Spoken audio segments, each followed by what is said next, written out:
Teachers of Reddit, who was the worst parent you've ever had to deal with? A parent created an extremely extensive treatise on how the traditional methods of grading should be scrapped. They ended up emailing it to every staff member in the school. They did not, however, ever address the fact that their child did not turn in a single homework assignment between December and June. I'm not a teacher, but my wife was one in a poor area near Chicago. I've heard 100 horror stories, but the one I always think about is this one. My wife's school was having a really hard time involving their parents in their kids' homework. The kids on average have poor test scores, poor intelligence, low motivation, etc. Common problems today. So what they tried to do was start an after-school program where parents would come in and help their kids with their homework. Kinda defeats the purpose of homework, but whatever. None of the parents showed up. Not surprising, I suppose. Here's where it gets interesting. So they decided they were going to raffle off a ham at each after-school homework event. Amazingly, parents started showing up. I would have to drive with my wife every once in a while to Walmart to buy a ham, because the parents showed up for a 1 in 500 chance to win a ham. They wouldn't come in for their kids, but they'd come in for a freaking chance at ham. Blows my mind to this day. I do private tutoring for the Scions of Privilege in Manhattan, so I have a lot of crazy parent stories. But the worst, by far, I was working with a Jewish family. The parents were pretty standard issue Reform Jews, not particularly religious. The son, who was a high school junior, was in the midst of exploring pretty serious ultra-Orthodox Judaism. He changed his name. I forget what to. I only met with his family once. For reasons you'll see below. His mother continued to call him his old name, even though it made him visibly upset. So I had been hired to work with him on the essay for the SAT, which is kind of ridiculous in and of itself, as it's a trivial part of the test, but this family was rolling in money and didn't care. At the time, I worked for a pretty prominent test prep company based out of Manhattan, so I was using their materials. I had previously actually run a big part of research and development for the company, so I had been in charge of making the materials we were using, and had written a fairly significant amount of the advice myself. I sit down with the son and get ready to start to work with him. The mom sits down at the table with us. I quickly explain that I prefer to work one-on-one with the student, and that I'd be happy to answer any questions she might have after the session is done. She insists that I'm paying. I want to learn.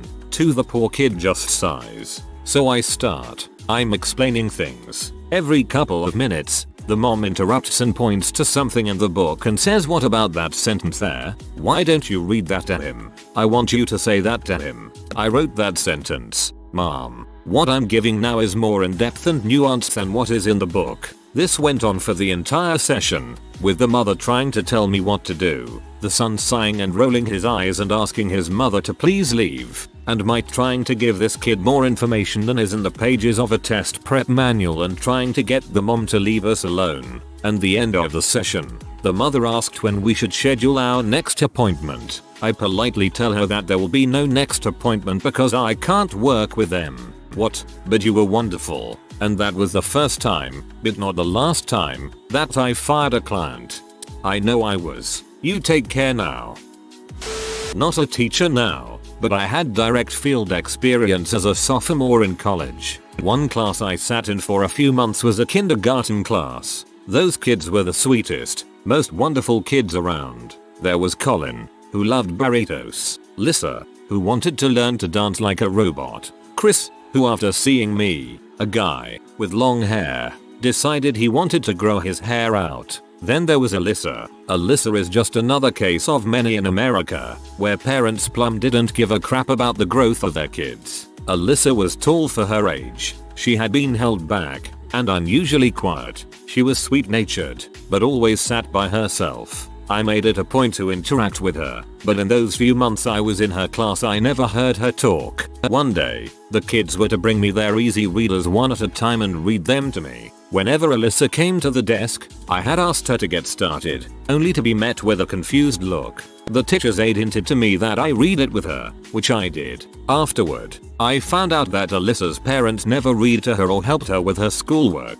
They never came to any school functions, and the teacher also told me that she had contacted CPS when the poor girl showed up to school with some pretty sizable bruises. She wasn't held back due to developmental issues. Her parents were always late getting her ready for school, and as a result if she missed her bus they wouldn't take her to school. Apparently on this note the teacher went to the parents and had a come to Jesus meeting with the parents because they were getting her to school on time and more often. I never found out what happened after my time was up. Elissa cried when I left. I hope things got better for her, and I hope she was taken out of that home. Frick those types of parents. Being a parent is awesome, but those types of people can't seem to grasp that. Useless wastes is what they are. Local drug kingpin, unconvicted, knew exactly how much he was legally allowed to mentally and physically abuse his daughter. I got nowhere with social services. Probably murdered her mother. Never indicted. No witnesses. Sorry for the terseness but I hate thinking about it. I was teaching high school in the South Bronx at the time. A student of mine had just assaulted another and I had to physically restrain him until school security showed up. As I held him back, and he wasn't a small kid, he called the dean a fricking CB. Obviously, we had to call his mom in. The first thing she said when we sat down was, "How did you all get my number? I thought I gave you a fake one." She proceeded to give no fricks about the fact that her son was on the verge of expulsion. He didn't come back to school the following year. Currently doing illegal private tutoring and career as an ESL teacher. The worst parent I've dealt with so far are the family that I currently work with. While the mother and father are easily one of the sweetest and nicest people I've met, they are extremely wealthy and tend to spoil the crap out of their 2 elementary kids. They have a really fat little 5-year-old boy that is the most spoiled crap in the universe. This chubba hubs throws tantrums every day during lessons, hits and screams at his parents and grandparents, cries over everything, and eats a crap ton of food every day, and his parents just smile and laugh over all of it. They've never disciplined him. They've never told him no. This crap gets a new toy every week, on demand. This little sucker can't stand doing anything he doesn't want or he'll run to his parents crying. I used to teach this little boy who was so disruptive he would shout and pinch the other children in the class. And when I complained to his parents they said that he was a little angel at home and were shocked that I was saying that their boy was disruptive. They even said they thought I had the wrong child's parents in. Former teacher here, Chris' grandmother, who became his legal guardian not too long before this story, takes the cake for me. Background: I taught at an alternative high school for students who were not successful in the traditional high school setting.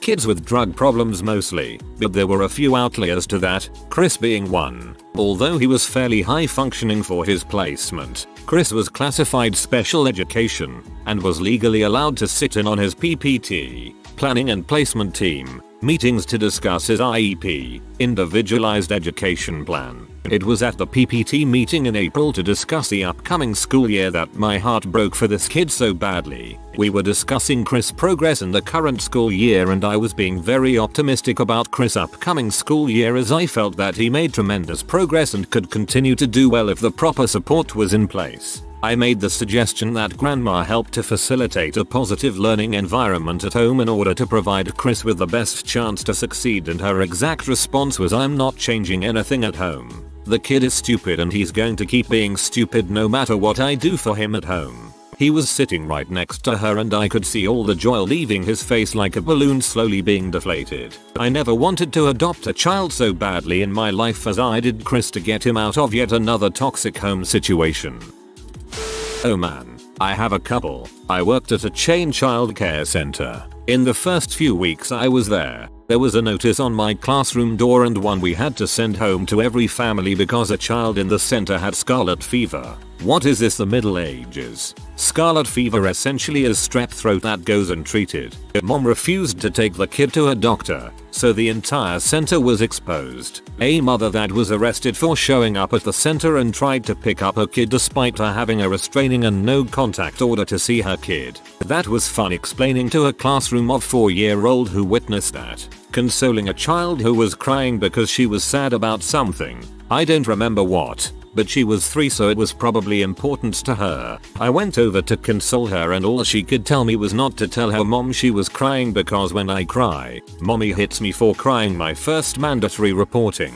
As a guy, it was really hard not to after the parents for that one. Here's a thing about boys, especially when they are in the 3-5 age range, they like to wrestle. No, not fight. Gang up on. Beat each other up. Wrestle. I had rules. Had to be outside. On the grass. Not biting, kicking or punching, and if one person cries it's over. It worked brilliantly. The kids learned boundaries when before they had none. They are going to wrestle. So instead of outlawing it altogether, which was untenable, I put safety rules in place and they were always monitored. Helicopter, my son is an angel despite the fact that I know he's a little butthole. Mom sees this going on one day and tells the director I'll let her son get ganged up on and beat up.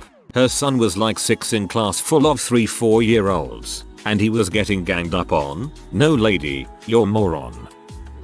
I was working in Saudi Arabia about 8 years ago and I had one kid who was the cousin of someone who was the cousin's cousin of the Prince of Saudi Arabia. He came the first day and signed up for the class and I never saw him again. In fact, I actually removed him from the attendance. At the end of the course he showed up the last day to collect his diploma. I told him he wasn't getting one because he didn't attend a single class. He stormed out of the class calling me names the entire way. A few hours later this little crap shows up with half of Saudi Arabia. His mother, father, uncles, aunts, brothers, the whole dang family. I was called into the office by the dean and spent the next 30 minutes being screamed at by my boss, half the staff, and his belligerent family. Didn't I know who he was? How dare I not give him what he asked for? I was docked a month's pay and I ended up quitting 2 months later. Oh, and he graduated the class. With honors of course.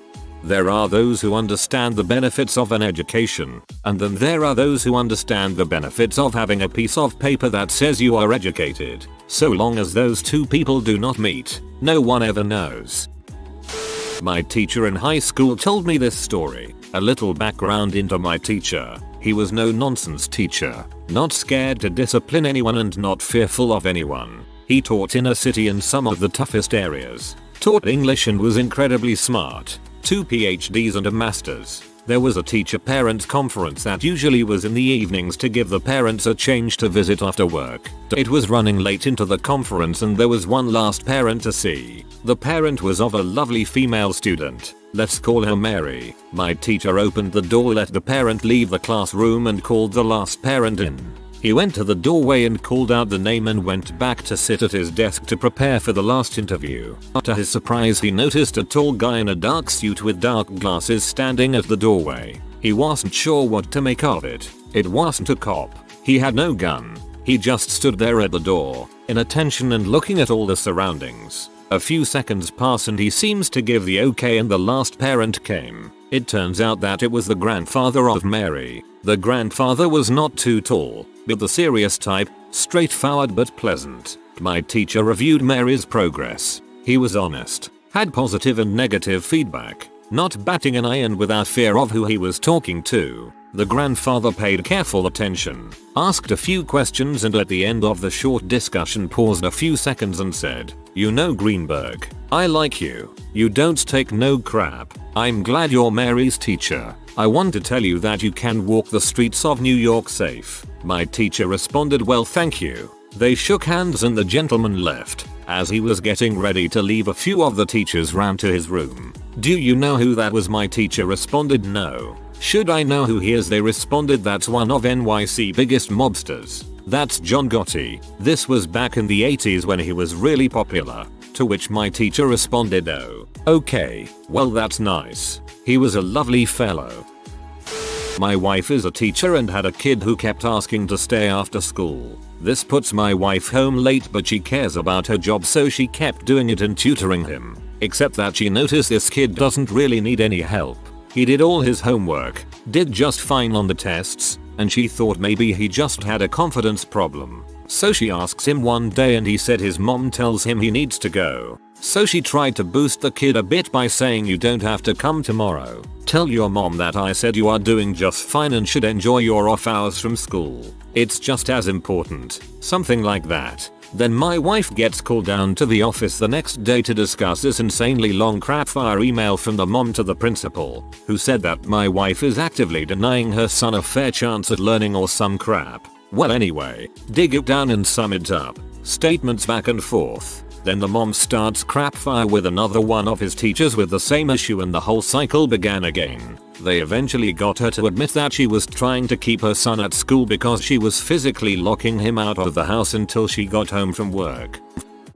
This is easy. This was over 35 years ago. I once had twin girls in my sophomore general business class. They were nice girls. Didn't talk much. It didn't take me long to realize that they were struggling. They never completed any quizzes or tests, just returned the papers blank. No homework. I tried contacting the parents, couldn't reach them. Talked to the principal, the counselor, the social worker. No luck. Finally I went to the house. The girls were there alone. Said their mother was at the store. I stopped back at the house a couple of times later in the week. Still nothing. Eventually the girls didn't show up in class and the principal said they had left school. I never met this parent, but she was definitely the worst one I ever had to deal with. Jay's mom. This story is a colleague's. The science teacher said, for this unit, I'll be taking you all to Mars. Jay's mom comes in person, yelling about how ain't her kid going to know Mars. She ain't give permission for that. True story. You signed Ms. Frizzle's permission slip so we're all going. Not me, but my wife. She teaches 5th grade. There is a child who regularly comes to school smelling like fesses. When asked if she needs to go to the restroom or anything, she'll just say no and deny any mess when asked in private. On 1 or 2 occasions, she's gotten up from her seat, and there has been a urine puddle that she's been sitting in. She claims that she's possessed, and will never do any work. She has constant outbursts, where she will say she's going to kill herself or other students. My wife has tried everything with the school counselor and school psychologist to rectify any issues, taking it as far as contacting DCFS. This includes involving the parents, but the parents equals just mom, as she has full custody of the girl for some reason. She claims the dad is a danger to the girl. However, my wife has met the dad, who is trying to get legal custody now, and says he's in a much better situation to take care of this child. Mom will not get involved. She will set appointments to appease the administrators and then she doesn't show up. In emails, she will say she's going to get the daughter some counseling or other mental health assistance, but never does. The school psychologist had the state mental health dep to prescribe medications to control her myriad of issues, but the mom won't buy them, because they're too expensive. However, she then shows up to class yesterday with 2 store-bought cakes and other stuff for the kids to eat for the girl's birthday. As unfortunate and sad that this is, the sweet taste of Walmart cakes is not stronger than the odors and mental state of this girl. She has been destroyed by her mother. I'm an assistant faculty at a major university and teach organic chemistry labs. Because of the size of the labs, the course sections are largely taught and graded by teaching assistants. One day, one teaching assistant noticed that a paper had been turned in by a student he didn't have, who we'll call Mary. He also was missing a paper from his student, who I shall call Bob. The TA tracked down Mary's TA to talk about it. What they discovered is that Bob and Mary had been turning in identical papers for the entire year, only switching the name at the top. Because of how large the university is and because we didn't use any type of plagiarizing checking software at the time, it's purely by luck that we caught this. Submitted the work to the Academic Integrity Board, thought it was a pretty clear-cut case and that they'd get XFs on their transcripts, and wiped our hands of the situation. Turns out, Mary's dad is a lawyer. He argued the legality of our syllabus and how plagiarism isn't clearly defined enough for the students and that we couldn't produce sufficient proof of who cheated off of who, though our policy states anyone involved shall receive equal punishment. Full stop. As opposed to going to court and letting the legal fees build up, the Academic Integrity Board caved and told us to simply alter the transcript to show that Mary had withdrawn from the course. Bob was left to burn.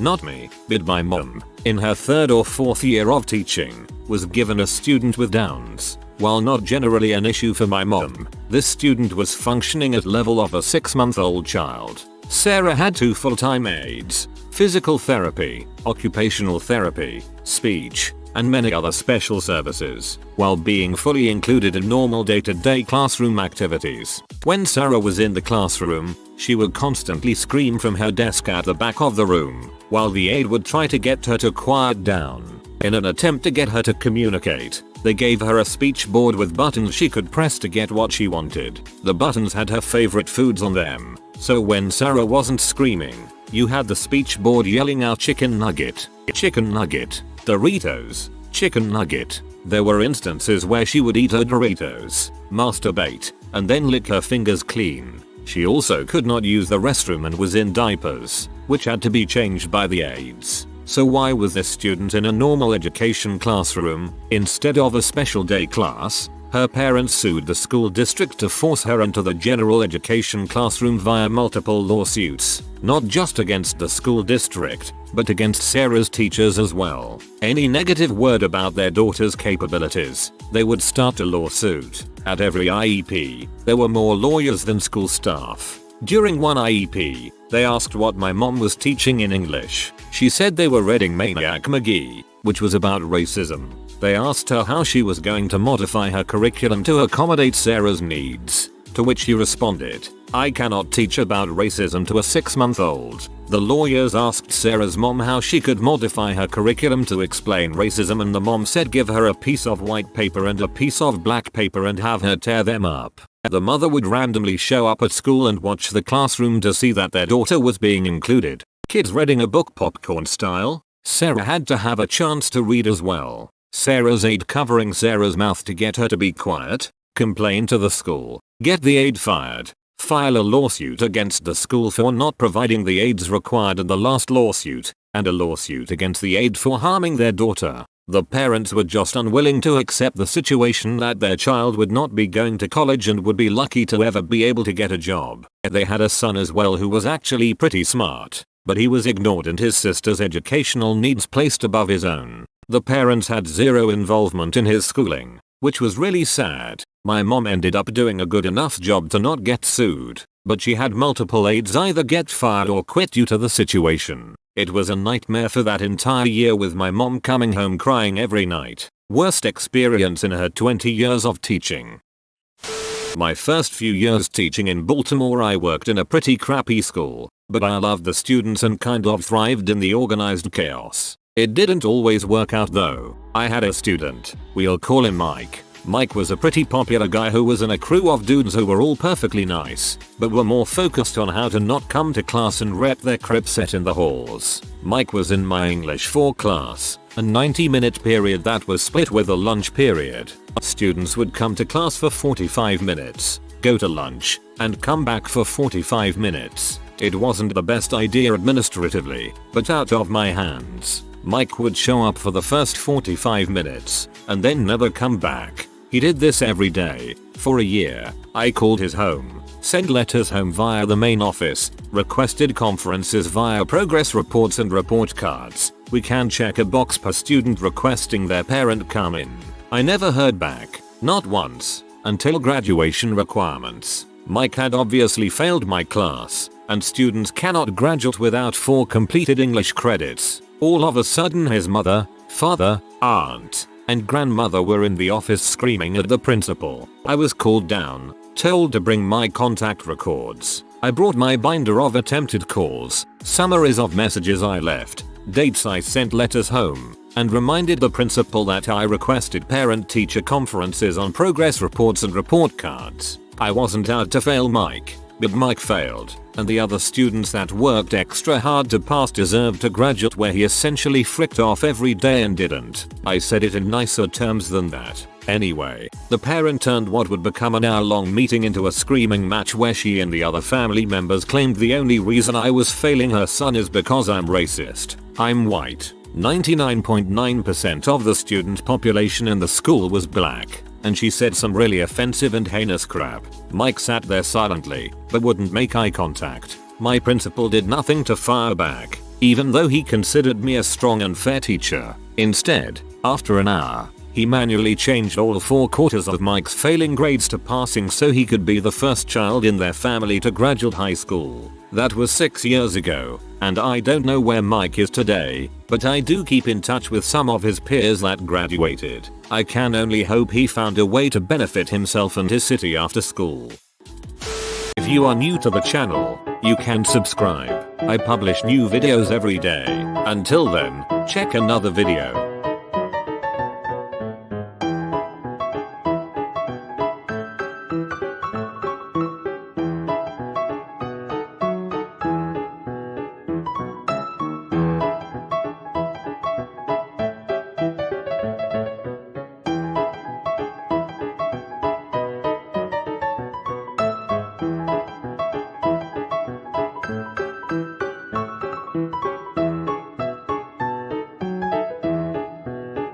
Bye for now.